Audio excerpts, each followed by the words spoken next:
cash for everything you buy really the most efficient way to manage your money? Many of us were taught to stay out of debt and pay cash for everything. But when you look at the lives of the rich and powerful, they like to use other people's money over using their own.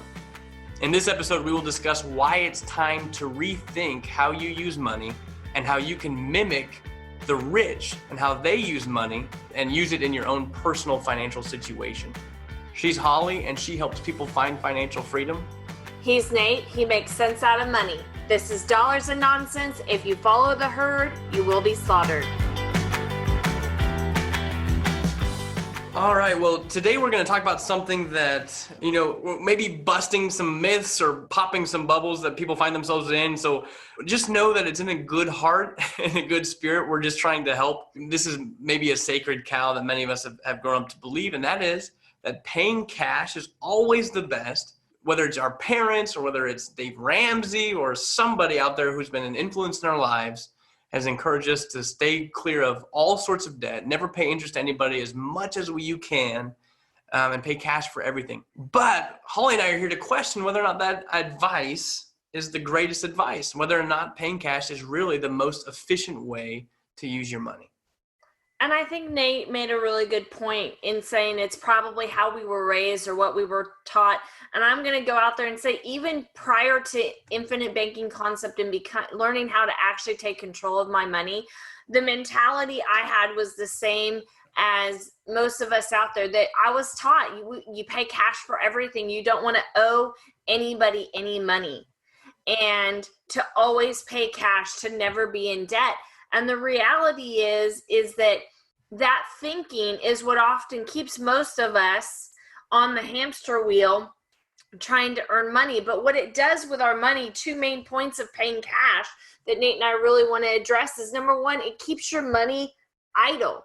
Your money is just sitting there and you're missing the opportunity to keep that money moving or in motion. And you save up for something and you buy it, and the money is gone. It's been given to somebody else. Yeah, exactly. And I think, honestly, Ray, Holly, your dad, who's our founder, for those of you who are new to the podcast, he's been on a lot of the episodes he's been on our podcast have been some of the most well-received. So you can look through the history of that and look at some of the episodes Ray Poteet's been on. But he was the image of somebody who paid cash for everything, paying cash for all of his cars, paying his home off in 4 or 5 years. Just paying cash. Oh no, man, anything. That was his mantra. And it wasn't until the infinite banking concept came along that he changed that. And he even went back meticulously, him and his assistant, about the 20 years previous. He had owned maybe 20 cars, for him, his wife, and Holly, for you, and yes, for your two sisters, and just constantly, with 5 primary drivers, there was a lot of used cars that would be going through it. He found out that there was hundreds of thousands of dollars that he could have made if somebody had taught him how to use life insurance to buy these cars. He even had the policies, just no one told him what he could do with them. So, Holly, you're exactly right that there's 2 downsides of paying cash, and the first, one of the main ones, is that everybody who pays cash for everything they do, by necessity, you have to have a ton of cash sitting around. Typically, that's in checking accounts or savings accounts. I like to call that idle money. It's money that's pretty much doing nothing. If it is earning interest, it's very little. And so you may not be paying anybody interest, but you're missing out on having that money actually work for you. In economics, that's called opportunity cost. That by choosing to go the route of paying cash for everything you buy, you're going to be missing out on a lot of opportunity cost or money that could have generated had you put it to work. And we're going to talk about that too, Holly, in just a minute. We're going to give some examples of that. But the first point, as you already mentioned, is when you're paying cash for everything, most of the time, you're going to have way too much money. Whether you're saving up to buy a car and you've got $30,000 saved up and you got this emergency fund with $40,000 in it, and we have all this cash. It makes us feel good, it makes us feel secure, but it might not be wise. It might not be efficient use of the money. The second one, which I think you even alluded to, Holly, which was the other downside to paying cash, the 2 obvious ones, is having idle money, and number 2 is having to reset the compounding curve every time you want to purchase something. So if we were to pretend you were actually making money wherever it was sitting, which is probably pretty unusual, but if you were making money having your money work for you in some way. And it's on this compound interest curve. When you pay cash and you spend the money, that money no longer works for you. So it has to reset, and then you build it back up, and then you reset, and you build it back up and you reset. But we all have seen these compound interest curves. The only way to really start making any money with compound interest is to have it compound for a long period of time. And most of us that have been taught to pay cash, we never get to experience the benefit of the compound curve because we just reset all the time. Well, and I think, Nate, the resetting is you start at zero and you save up and you take yourself back to zero. And the reality is while you're saving up, like you said, with the idle money, somebody else is using that money. Somebody else is using that cash and putting it into motion while you're getting a little bit of interest. But the bottom line is, how exciting is it to always start back at zero and reset the compounding? Ask yourself, do you want to consistently start back at zero and have to restart over on that compounding? I'm going to guess the answer is no. I would hope it is. So those two downsides, Holly, kind of strike the face of someone like Dave Ramsey or Susie Orman or some of these talking heads that many of us have been influenced by at various times, financial experts or gurus.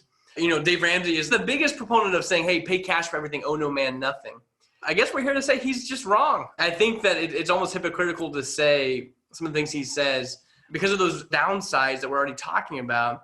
Him saying, go out and pay cash for everything and pay off your home as fast as possible. But he also then tells you that, hey, if you just invest in these mutual funds, which I don't know where he's finding those mutual funds, but if you just go invest in these mutual funds, you're going to earn a 12% rate of return.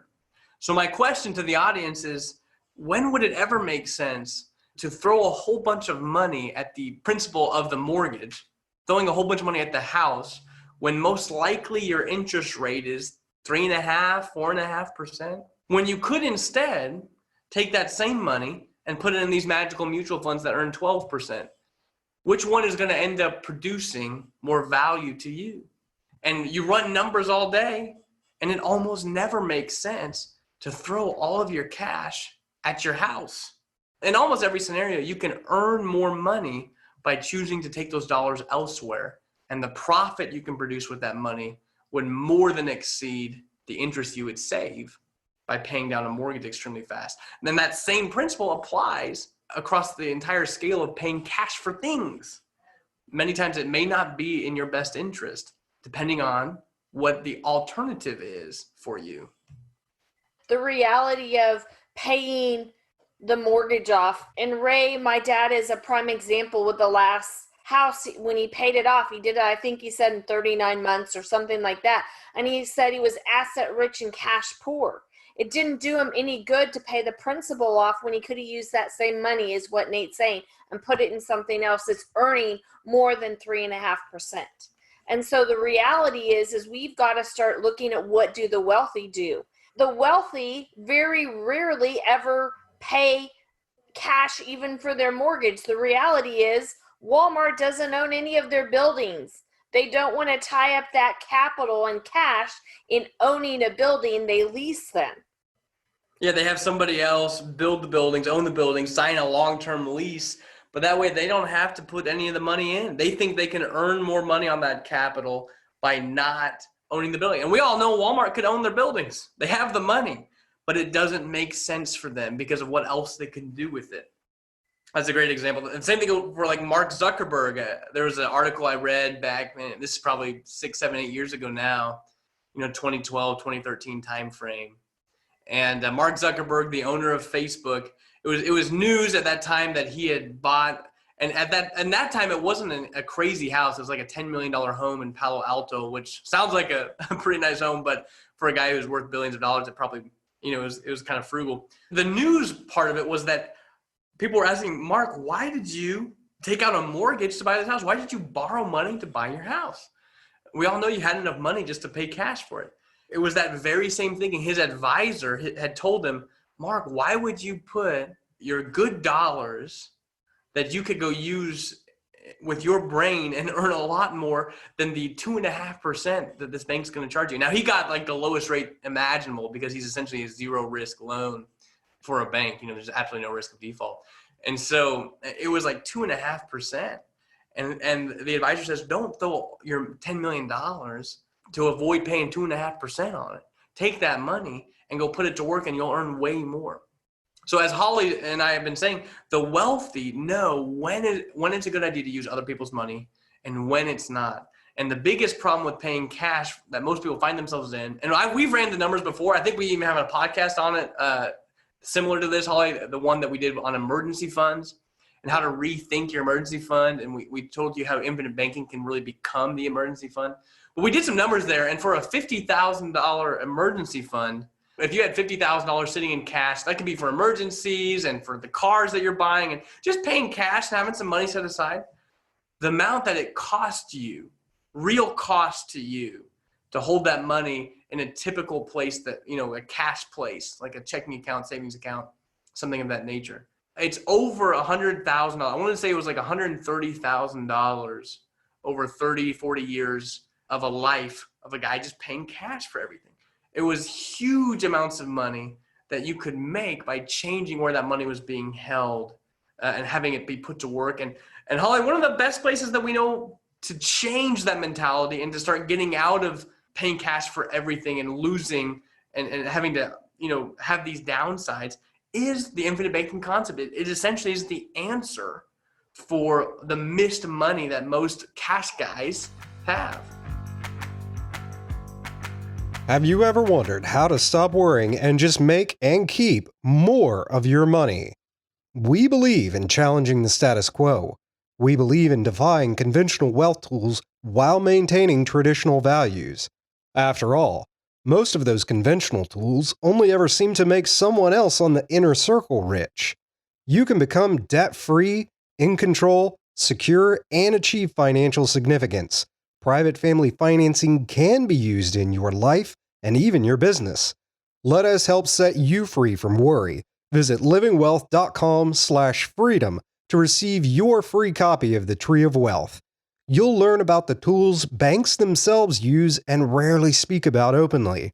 These are the strategies used to launch Disney, JCPenney's, and countless successful families. For more than 46 years, Living Wealth has focused on treating clients with respect and honesty while helping them achieve financial freedom. Learn how to turn your hard work into significance.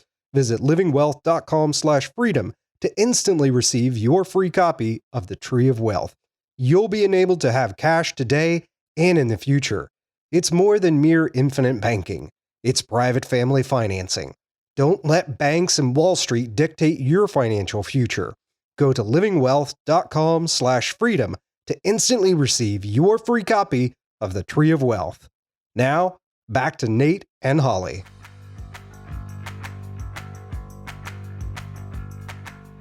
Nate, what it allows you to do if you're a cash person is to put cash somewhere, for better word, store it, to store your cash.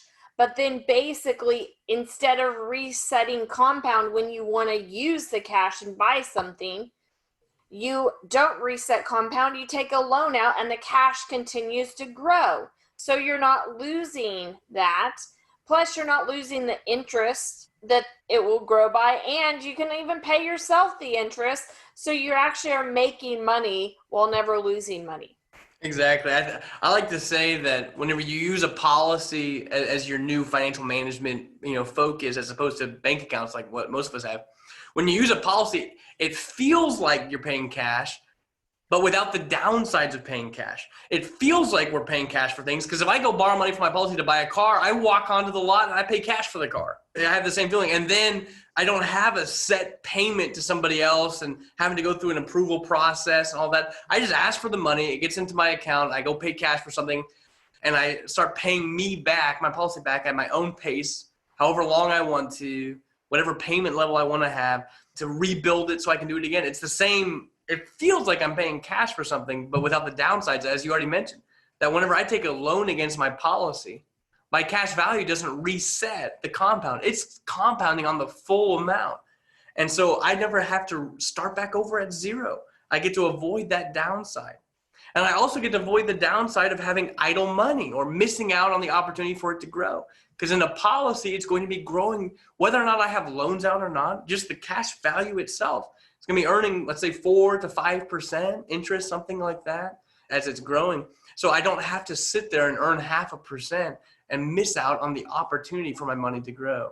And that's the exact way of thinking that the rich have, which is, hey, maybe it doesn't make sense to leave a whole bunch of money liquid doing nothing.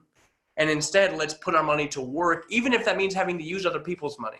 And in the case of infinite banking, the other people's money is a loan from the insurance company using my policy as collateral to receive the benefits that we've already just mentioned.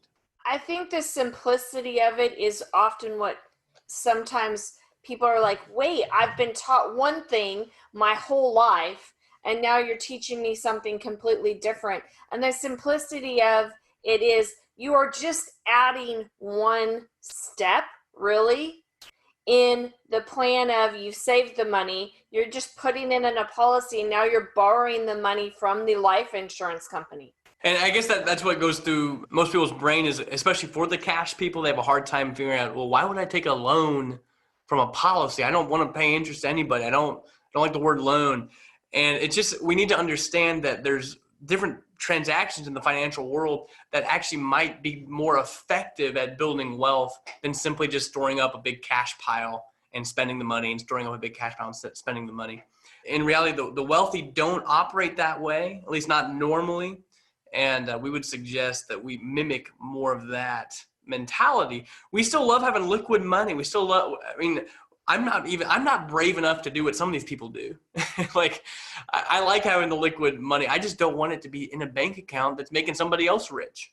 I want it to make me rich. Policy is a great source to do that. If you have a different way to make this system happen where you can make a ton of money and have the feeling of paying cash without the downsides of paying cash, if you can create a way that I can jump in with no risk or very little risk and make a ton of money, similar to what we can do with infinite banking, then please tell me.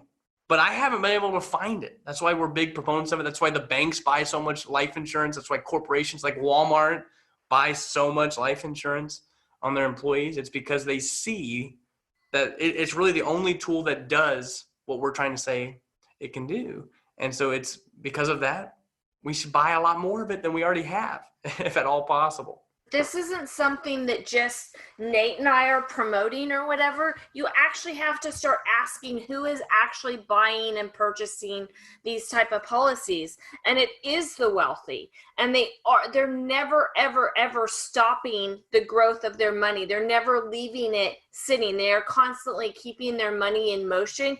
Even if they're using other people's dollars, they're taking that loan and putting the good principal dollars that they would have spent if they paid cash to use in some other vehicle of investing in some other way of earning more money.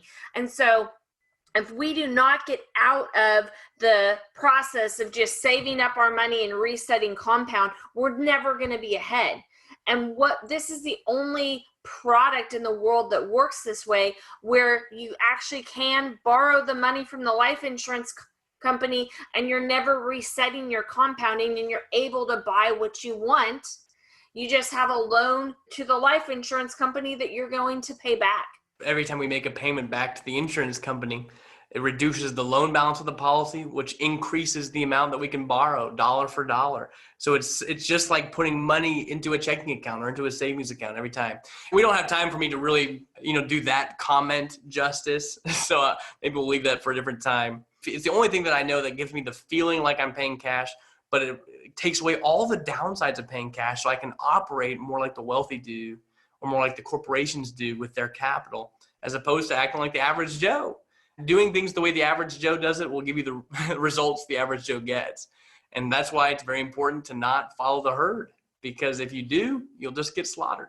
What Nate said is key. When you make a loan repayment or pay back any or a portion of that loan to the insurance company, it grows for you dollar for dollar that you have to use again.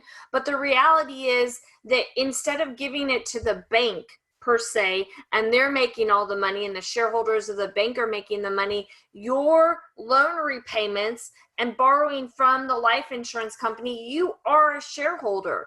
So you are helping the company grow and earn money by repaying that debt, versus if you give it to the bank or somebody else, you're just helping them. You're Exactly right. You're just giving that money over to the shareholders. And when you take it out of the bank, you get zero, right? And you reset the compounding. At least this way, you don't reset compounding. You get the benefit of borrowing the money and keeping your money in motion.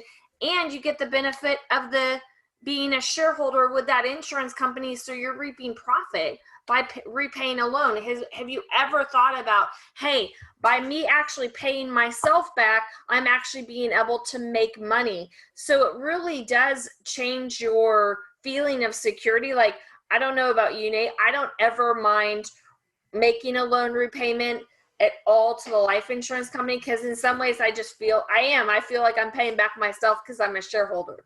It's hard to tell people, hey, here's what happens until you feel it. Like you take out a loan and you make repayments, and then suddenly at the end of repaying it, you have more than what you put in to repay it. And you have all that money. That's just different than a car loan where you send somebody payments and that money's gone. A mortgage, you send them payments, you don't get that money. But with a policy, it's a loan, by the way it's structured, is totally different. As we kind of end and wrap up, the main thing I'm encouraging you to do is to be creative. Paying cash is a simple way to live life, and that's good, but it's also not a profitable way to live life. And so I don't care if you do the infinite banking concept as a way to start making more money than just your typical paying cash, or if you can be creative and think of a different way to do it, go for it. But just at least I thought we could put a thorn in your shoe or something to where, hey, maybe paying cash is not what the wealthy do, and it's not all that it's set out to be. It can be possible to manage money differently, to use money in a different way, and just become wealthier, become more profitable without really doing anything different as far as like changing your lifestyle or earning more money or anything, just by changing how you're working with the money. It's just becoming more efficient. So be creative, whether you want to do infinite banking as a way to increase your profits without changing your lifestyle, or if you can think of another way. I know there's potentially some other ways, maybe some that involve a little bit more risk than what I would like to take to be able to do similar things to this. But either way, it's your life. Be creative with it. Don't just follow the herd. Any last thoughts on your end, Holly? I would just say that if you do have questions, like, we would love to talk to you. You can just email podcast@livingwealth, and Nate or myself will respond. Be creative with your money. Don't just listen to what somebody else is telling you to do. Actually look and see around you what other people are doing. If the wealthy aren't doing it, then why aren't they doing it, and why should you do it? Exactly. And always remember, if you follow the herd, you will get slaughtered. For free transcripts and resources, please visit livingwealth.com/E94.